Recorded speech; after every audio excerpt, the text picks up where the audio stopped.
শেষ পর্যন্ত যেমন গুঞ্জন ছিল সেটাই সত্যি হচ্ছে, পাকিস্তান পুরোপুরি টি-20 ওয়ার্ল্ড কাপ বয়কট করে নাই, করছে শুধু ইন্ডিয়া ম্যাচটা। তারা বলছে ইন্ডিয়ার বিপক্ষে ম্যাচটা খেলবে না। এখন এইটা বলার পরে অনেকগুলো প্রতিক্রিয়া হচ্ছে, অনেক ধরনের অনেক রকমের প্রতিক্রিয়া আছে। প্রথমত হচ্ছে সারা পৃথিবীতে একটা চমক তৈরি হয়েছে। এটা নিয়ে অলরেডি ইন্টারন্যাশনাল মিডিয়াগুলো, other than cricket playing nation অথবা ব্রিটিশ ইউরোপিয়ান মিডিয়াগুলো এটা নিয়ে একটু চমকায় উঠছে। তারা ব্যাপারটা খোঁতায় দেখা শুরু করছে। যেটা আমি বলছিলাম যে আমরা যদি সিএসএ তে যেতাম, যেটা হতো সবচেয়ে উপকারী কাজ। ওকে, সেই কাজটা খানিকটা হলেও শুরু হয়েছে। গার্ডিয়ান নিউজ করছে গতকালকে, গার্ডিয়ান একটা ইনভেস্টিগেটিভ নিউজ টাইপের করছে। এবং এটার আরেকটা প্রতিক্রিয়া হচ্ছে আইসিসি এই পুরো কাণ্ডে প্রথমবারের মতো খুব নমনীয় একটা প্রেস রিলিজ দিচ্ছে, খুব নমনীয়। এবং সেই প্রেস রিলিজের শেষে এসে তারা একটা অপশনের জন্য আহ্বান জানাচ্ছে পৃথিবীর প্রতি, যে তারা আশা করে পারস্পরিক সমঝোতার ভিত্তিতে এই প্রত্যেকটা ইস্যু যা যা ঘটতেছে এগুলো এখনো সমাধান করা সম্ভব। দেখেন, তার মানে পাকিস্তানের এই যে গুটিটা আগায় দিল, এটার ফলে অনেক ধরনের রেভলিউশনারি ঘটনা ঘটে যাচ্ছে। এবং আইসিসি কার্যত এই টি-20 ওয়ার্ল্ড কাপ তাদের একটা গলার কাটা হয়ে গেছে, এবং এটা একটা লস প্রজেক্টে পরিণত হতে যাচ্ছে। এই পুরো টি-20 ওয়ার্ল্ড কাপটা ইন্ডিয়া যদি পাকিস্তানের বিপক্ষে, ইন্ডিয়া পাকিস্তান ম্যাচটা যদি শেষ পর্যন্ত না হয়, কিন্তু খুব বিস্ময়করভাবে যথারীতি বাংলাদেশে আমার সেই নীরজ সি চৌধুরীর কথাটা বারবার দেখতে পাচ্ছি, যে আত্মঘাতী বাঙালি। আমরা পাকিস্তানকে নিয়ে ট্রল করায় ব্যস্ত, যে পাকিস্তান তো জানে এই ম্যাচটা হেরে যাবে, তাইতে বয়কট করছে। আচ্ছা, পাকিস্তান যদি সেমিফাইনালে ইন্ডিয়ার মুখোমুখি হয় তখনও কি বয়কট করবে? কি চাইল্ডিশ কথাবার্তা, কি চাইল্ডিশ কথাবার্তা! একটা ক্রিকেট বোর্ড তাদের সমূহ সর্বনাশ জেনে, দেখেন তাদের যে পরিমাণে আর্থিক ক্ষতি হতে পারে এবং যে যে ক্ষতি হতে পারে এটা তো তাদের মাথায় আছে, এগুলো সব জেনেও শুধুমাত্র বাংলাদেশের প্রতি ইনজাস্টিস হচ্ছে এটাতে সংহতি জানায় তারা এত বড় একটা সিদ্ধান্ত নিল। সেখানে আমরা সেই দেশের মানুষ হয়ে আমরা তাদের নিয়ে ট্রল করতেছি।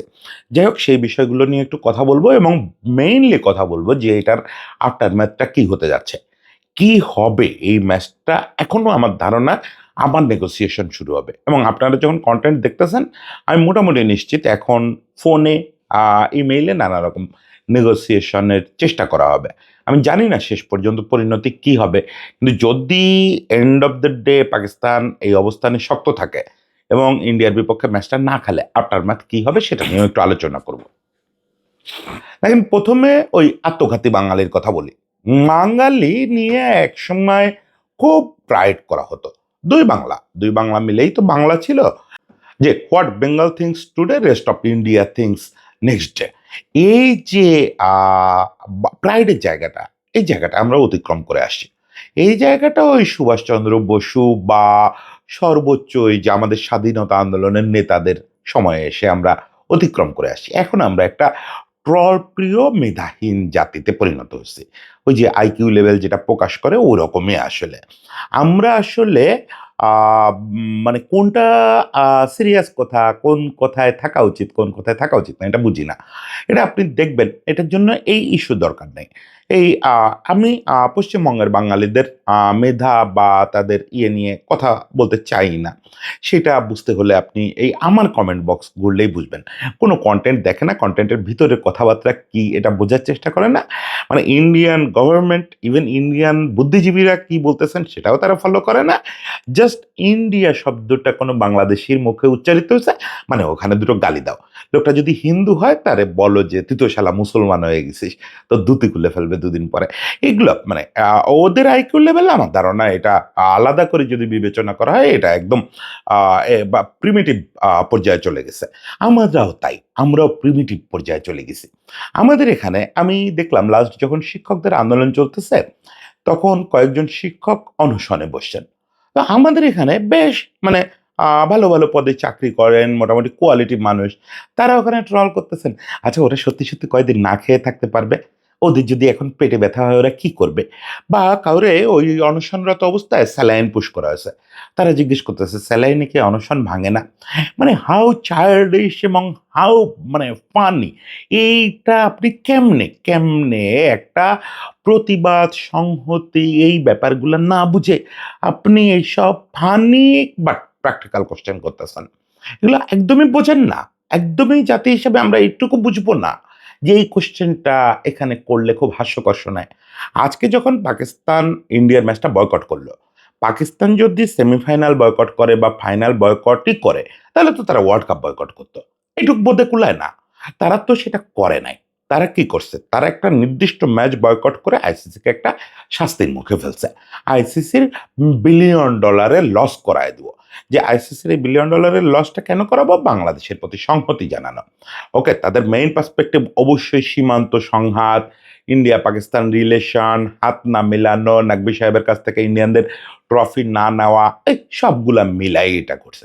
কিন্তু আপাতত ইস্যু তো বাংলাদেশের প্রতি সংহতি জানানো। বাংলাদেশের প্রতি ইনজাস্টিস হয়েছে, সেজন্য তারা এই কাজটা করতেছে। তারা তো ওয়ার্ল্ড কাপ বয়কট করে নাই। ফলে সেমিফাইনাল, কোয়ার্টার ফাইনাল, ফাইনাল যেখানে ইন্ডিয়ার মুখোমুখি হবে তারা খেলবে। ওয়ার্ল্ড কাপ বয়কট করলে না ওই প্রশ্ন আসতো। তারা সুনির্দিষ্ট করে এই ম্যাচটা বয়কট করছে।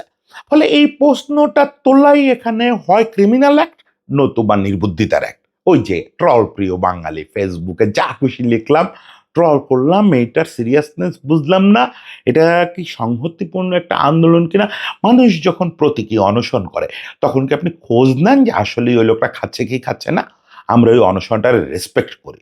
আজকে যে পরিস্থিতিতেই হোক, পাকিস্তানের অবচেতন মনে সীমান্ত অমুক তমুক এসব আছে, কিন্তু তারা তো দৃশ্যত আমাদের জন্য এই কাজটা করলো।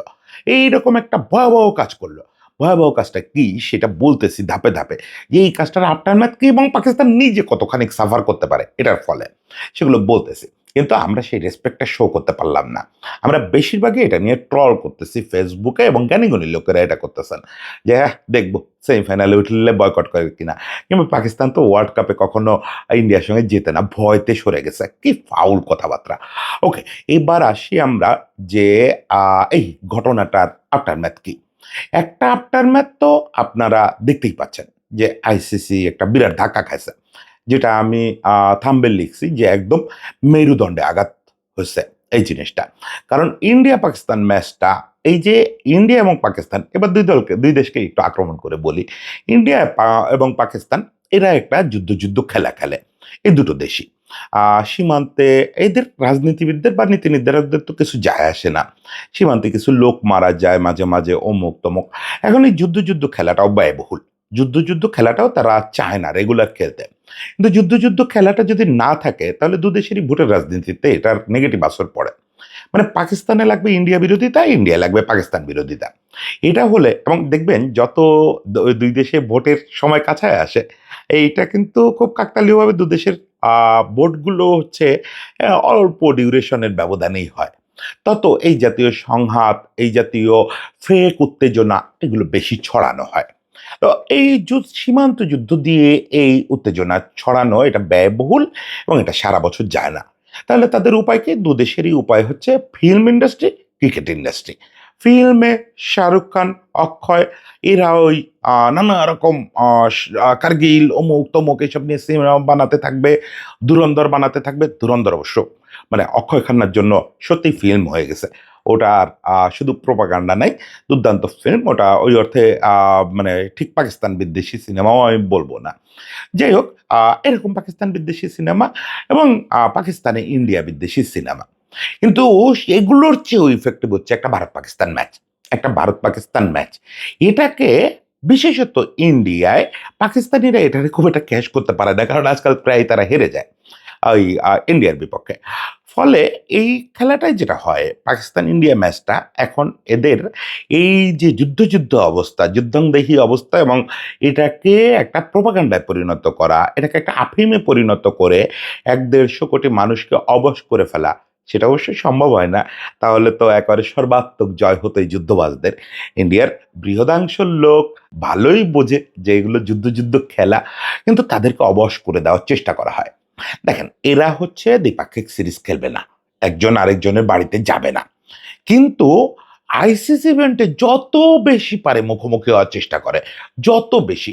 এখন তো নিয়মই হয়ে গেছে যে প্রত্যেকটা আইসিসি ইভেন্টে গ্রুপ পর্বে এরা মুখোমুখি হবে, মানে রিস্ক নিতে চায় না। আর যদি পরের রাউন্ডে পাকিস্তান না যায়, তাহলে তো ওদের নিয়ে যে ইঁদুর বিড়াল খেলাটা খেলা যাবে না।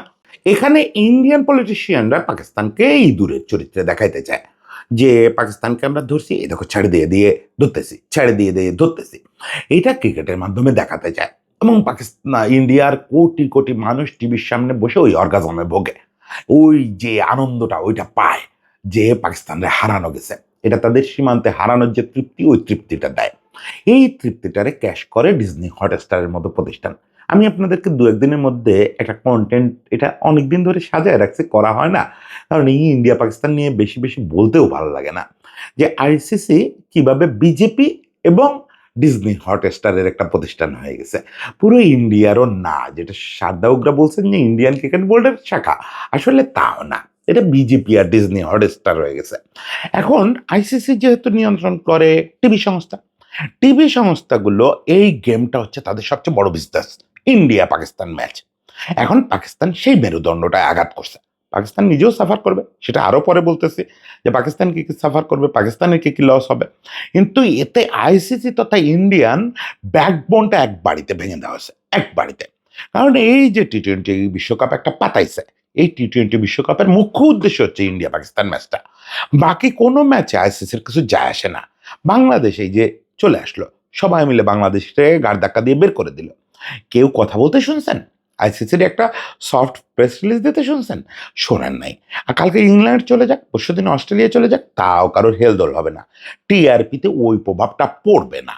কিন্তু পাকিস্তান যেই বলছে ইন্ডিয়ার বিপক্ষে ম্যাচটা খেলবো না, তাদের একদম মেরুদণ্ড ভাঙার মতো অবস্থা হয়ে গেছে, কারণ মূল ব্যবসাটাই তো নাই হয়ে গেছে। আজকে সকালেই বা কালকে রাতে আমাদের একজন রিপোর্টার, সে একটা লিস্ট দিছে যে 2020 সাল থেকে এই 25 সাল পর্যন্ত, গত বছর পর্যন্ত প্রতিটা ইভেন্টে ইন্ডিয়া পাকিস্তান ম্যাচে পার সেকেন্ড এই অ্যাডভার্টাইজমেন্ট রেটটা উঠতে উঠতে কোথায় উঠছে। এটা এখন পৃথিবীর সবচেয়ে আকর্ষণীয় ইভেন্ট। এবং সেটা কারণ হচ্ছে ওই যে 150 কোটি লোকের বাজার, 150 কোটি লোক এটা দেখবে, ফলে এখানে পার সেকেন্ড বিজ্ঞাপনের রেট অকল্পনীয়। এটা রাফায়েল নাদাল, রজার ফেদেরার মুখোমুখি হলেও হয় না, এটা লিওনেল মেসি, ক্রিস্টিয়ানো রোনালদো মুখোমুখি হলেও হয় না, এমন অবস্থা বানায় ফেলছে এরা। সেই জিনিসটারে, সেই ব্যবসাটাই ধসায় দিছে পাকিস্তান, সেই ব্যবসাটায় আঘাত করছে, যে অ্যাটলিস্ট প্রথম রাউন্ডের ওই ব্যবসাটা তোমরা পাচ্ছ না, ওই টাকাটা আইসিসির থেকে আমি কাড়ে নিলাম, ওই টাকাটা হচ্ছে তোমার পানিশমেন্ট। আপনি বুঝতে চান এরপরেও যে পাকিস্তান কি করতে চাইছে এবং কি করছে? আপনি এরপরেও প্রশ্ন করতে চান পাকিস্তান সেমিফাইনালে খেলবে কিনা, পাকিস্তান হেরে যাবে বলে ম্যাচটা বয়কট করছে? আপনি এই ম্যাচটা বয়কটের অর্থ বোঝেন না? পুরো বিশ্বকাপ নাই হয়ে গেছে। এখন এই বিশ্বকাপ আয়োজন করা আর না করা আইসিসির একই কথা। আপনি নিশ্চিত থাকেন আজকের দিনের মধ্যে এইটা নিয়ে ফয়সালার চেষ্টা করা হবে যে কি কি করলে ইন্ডিয়ার বিপক্ষে পাকিস্তান ম্যাচটা খেলবে। না হলে এই বিশ্বকাপ আয়োজন করে কোনো লাভ নাই। এই বিশ্বকাপের যে মেইন রেভিনিউ, সেটা জেনারেট হবে ওই ম্যাচটা থেকে। এরপরে যদি নকআউট ফেজে তারা মুখোমুখি হয়, সেখানে অত জেনারেট হবে, একই রকম জেনারেশন হবে পুরো গ্রুপ পর্বে বাকি সবগুলা ম্যাচ মিলে। এই স্কটল্যান্ড, ওমান টোমান, এইসব ম্যাচে টিআরপি আছে। স্কটল্যান্ড আসছে বাংলাদেশের বদলে, বাংলাদেশ থাকলে ওখানে তবু টিআরপি থাকতো। একদিকে বাংলাদেশের 20 কোটি মার্কেটের টিআরপি শেষ, এখানে খেলা আর চলবে না। আর এরপরে আপনি যদি ইন্ডিয়া পাকিস্তান ম্যাচ না থাকে, তাহলে এই বিশ্বকাপ কি? এইটা তো দাবা বিশ্বকাপ, ক্যারাম বোর্ড বিশ্বকাপ হচ্ছে বেশি লোকে দেখে। এই বিশ্বকাপ নিয়ে আর কারো কোনো আগ্রহ নাই, শুধু ইন্ডিয়ার ম্যাচগুলা ইন্ডিয়ান ফ্যানাটিকরা দেখবে, আর কেউ দেখবে না। এই হচ্ছে অবস্থাটা হয়েছে। ফলে পাকিস্তান যা চাইছে একেবারে যে জায়গায় ব্লো করতে চাইছে সেই জায়গায় ব্লো করা গেছে। এখন আফটার ম্যাথে যদি আমাদের বলতে হয়, তাহলে একটু তো সততার সঙ্গে বলতে হবে এটা পাকিস্তানকেও খুব সাফার করতে হবে। প্রথমত গত বছর পর্যন্ত আইসিসির বিভিন্ন বৈশ্বিক ইভেন্টের যে বাইলস ছিল, সেটা যদি আমরা দেখি, ওই ম্যাচের পয়েন্ট তো হারাবেই, সেটা তো সবচেয়ে যৌক্তিক ব্যাপার। এছাড়া আইসিসি একটা ক্লজ রাখে যে যদি কেউ কোনো ম্যাচ ফরফিট করে, তাহলে তার নেগেটিভ রান রেট চলে আসে। নেগেটিভ রান রেট আসবে পাকিস্তানের, সেটাও খুব একটা পাকিস্তানের জন্য দুশ্চিন্তার বিষয় না, কারণ ওই গ্রুপ থেকে আসলে উঠবেই দুটো দল। এখন পাকিস্তান যদি বাকি দলগুলো নামিবিয়া টিয়া সবার সঙ্গে জেতে, ওগুলো তো হারা উচিত না অ্যাটলিস্ট পাকিস্তানের, তাহলে তো নিট রান রেট টান রেটের কোনো ভূমিকা এখানে থাকবে না। কিন্তু সমস্যাটা অন্য জায়গায়। সমস্যাটা হচ্ছে এই যে 2026 টি-20 বিশ্বকাপ, এটার বাইলসটা এখনো আইসিসি প্রকাশ করে নাই। এটা এখনো আইসিসির পকেটে আছে। বাইলজ জিনিসটা হচ্ছে যে বোর্ড যেটা অনুমোদন করবে সেটাই আপনি বাইলজ হিসাবে সামনে আনতে পারেন। এখন কোনো দেশই তো এগুলো নিয়ে সিএসএ যাচ্ছে না। ফলে ধরে নিচ্ছি যে বাইলজ আসবে ওটাও আনচ্যালেঞ্জড থাকবে। বাইলজে ধরেন ঢুকায় দেওয়া হলো যে কেউ যদি কোনো ম্যাচ ফরফিট করে তাহলে ওই ম্যাচের সম্ভাব্য যে আয়ের পরিমাণ ছিল ওটা তাকে জরিমানা করা হবে। এইটা যদি ঢুকায় দেয় তাহলে তো পাকিস্তান উল্টে এই বিশাল জরিমানার খপ্পরে পড়বে। আমি জানি না, হ্যাঁ, পাকিস্তান নিশ্চয়ই এরকম একটা জরিমানার কথা ভেবেই মাথায় নিয়েই এটা করছে। এটা পাকিস্তানি পত্রপত্রিকাতেই পড়লাম বা অন্যান্য পত্রপত্রিকাতেও আছে যে পাকিস্তান সরকার এটা মাথায় রাখছে, এর জন্য তাকে একটা বড় জরিমানা দিতে হতে পারে। সেটাও তারা দিবে। কিন্তু সেই জরিমানাটাও আসলে আইসিসির এই ক্ষতিপূরণ করে দিতে পারবে না। তো ফলে এইটার একটা আফটার ম্যাথড আছে যে বাইলজটাকে ডক্টরিং করা। বাইলজে এখন একটা আউল ফাউল ক্লজ ঢুকায়া দিয়ে পাকিস্তানকে প্রেশারে ফেলা। সেটা একটা সুযোগ তো আছেই এবং সেটা আমার ধারণা করবে। আজকে কালকেই আপনি নতুন বাইলজ দেখবেন। যে বাইলজে বলা হবে যে ফরফিট করলে একটা বিকট কিছু শাস্তি। সেটা এমনও হতে পারে যে তার টেস্ট স্ট্যাটাস কেড়ে নেওয়া হবে, তার রেগুলেশন যে কোয়ালিফাইং সিস্টেম এটা থেকে সে সরে যাবে। অনেক কিছু করা হতে পারে, অনেক কিছু করা হতে পারে। এবং আমি স্টিল বলতেছি, আমি শুরুতেও বলছি, এখনো বলতেছি যে গেমটা এখানে শেষ না। আমি যখন কথা বলতেছি ততক্ষণে হয়তো গেমের নতুন চ্যাপ্টার শুরু হয়ে গেছে। কারণ আইসিসির যে প্রেস রিলিজ পড়লাম তারা এই পুরো ঘটনাচক্রে সবচেয়ে নমনীয় প্রেস রিলিজ দিছে। তারা সেখানে বারবার বলছে যে একটা বৈশ্বিক ইভেন্ট, এটা সফল করার দায়িত্ব পিসিবি, আইসিসি সবারই। পিসিবি এখানে একটা স্টেক হোল্ডার। ফলে আমরা মনে করি না যে এটা এখানেই শেষ হয়ে যাবে। আমরা দুয়ারও খোলা রাখতেছি। পারস্পরিক আলোচনার ভিত্তিতে নিশ্চয়ই জিনিসটা আমরা আগায় নিতে পারবো। এবং শুরুতে তারা বলছে যে আমরা বুঝি, আমরা এটা স্বীকার করে নিচ্ছি যে পলিটিক্যালি যদি কোনো দেশের বিপক্ষে কোনো দেশকে খেলতে নিষেধ করা হয়, কোনো দেশের রাষ্ট্র নিষেধ করে, তাহলে ক্রিকেট বোর্ডের কিছু করার থাকে না। মানে ক্রিকেট বোর্ডকে শুরুতেই পিসিবিকে একটু ছাড় দিয়ে প্রেস রিলিজটা শুরু করছে। খুব নমনীয় প্রেস রিলিজটা পড়েন, তাহলে দেখবেন যে আইসিসি মোটামুটি মাজা নিচু করে ফেলছে। এই মাজা নিচু করানোটাই তো আমরা চাইছি শুরু থেকে। আমরা কি চাইছি? আমরা কি চাইছি আইসিসি ভেঙে যাক? আমরা কি চাইছি বিশ্বকাপ বন্ধ হোক? আমরা বিশ্বকাপে খেলতে চাইছি। কিন্তু সেটার জন্য আমরা চাইছি যে একটু কোমর নোয়াক। একটু বলুক যে আমরা যা করতেছি এগুলো অন্যায় হচ্ছে। মুস্তাফিজের সঙ্গে যা করা হয়েছিল এটা ক্রাইম হচ্ছে। We are sorry. আমরা এটার জন্য সরি বলতেছি, আপনারা আসেন খেলেন। সরিটা আমরা বলাইতে পারি নাই। সেটা আমাদের ব্যর্থতা। আমরা যুদ্ধ পালায় আসছি। আমরা যখনই পিটিআইতে ওই নিউজ হয়েছে যে বাংলাদেশ যদি সিএসএ তে যায় অমুক করা হবে, তমুক করা হবে, আমরা ভয় পাইছি। আমরা এবং সঙ্গে প্রলোভন দেওয়া হয়েছে। সেসব প্রলোভনে আমরা মাথা নিচু করছি। পাকিস্তান করে নাই। পাকিস্তানের প্রতি আমার রেসপেক্টটা এই কারণে শো করতে হবে যে পাকিস্তান এই জরিমানার হুমকিটার কথা জানে। তাদেরকে কোয়ালিফাইং সিস্টেম থেকে বের করে দেওয়া হতে পারে এটাও জানে। পাকিস্তান তো ঘাস খায় না এবং শুধু ঘাস না খাওয়া না। এই সিদ্ধান্ত নেওয়ার আগে তাদের ফরেন মিনিস্ট্রি, ইন্টেলিজেন্স হাজার রকমের রিপোর্ট দিচ্ছে না? এটা তো সরাসরি পিসিবি একটা মিটিংয়ে সিদ্ধান্ত নিয়ে নিতে পারে নাই। তারা এই জিনিস নিয়ে প্রেসিডেন্ট পর্যন্ত গেছে। প্রধানমন্ত্রী, প্রধানমন্ত্রী তো শাহবাজ শরীফ। প্রধানমন্ত্রী না প্রেসিডেন্ট ভুলে গেছি। শাহবাজ শরীফ পর্যন্ত গেছে। উনি নিশ্চয়ই নানা জায়গা থেকে ইন্টেলিজেন্স রিপোর্ট নিয়ে তারপরে এই সিদ্ধান্তটা নিয়েছেন। ফলে ওনারা সমস্ত ঝুঁকি পেটে মেনে নিয়ে যে না এগুলো আমাদের হজম করতে হবে। এইরকম একটা বিরাট বোর্ড ঘুষি মারতেছে মেরুদণ্ড বরাবর, এর পাল্টা আমাকে মাথায় মারবে, কানে মারবে, বুকে মারবে, আমি হয়তো পড়ে যাব, নক আউট হয়ে যেতে পারি। কিন্তু আমি একটা ডিসিশন নেই। ওকে, তাদের কাছে এটা পলিটিক্যাল গেম। কিন্তু আমি তো দেখবো এটাকে আমার সংহতি হিসাবে। আমি ওই জায়গা থেকে পাকিস্তানের প্রতি রেসপেক্ট জানাই। শেষ পর্যন্ত পাকিস্তান এই অবস্থানে যদি নাও থাকে, যদি ১ ঘন্টা পরেও শুনি যে পাকিস্তান বদলে গেছে, তাও আমি এই রেসপেক্টটা তুলে নেব না। কারণ এরকম সময়ে আমাদের এই একটা বৈশ্বিক যুদ্ধ যেটা আমাদের করার কথা ছিল সেটা আমরা করতে পারি নাই। বাঙালি সুলভভাবে আমরা পালায় আসছি যুদ্ধ থেকে। সেই যুদ্ধটা আমাদের হয়ে কেউ একজন ১ ঘন্টাও লড়াই করছিল। এই জিনিসটা আমি ভুলব না। এই জিনিসটা আমি তাকে অবশ্যই রেসপেক্ট দেব।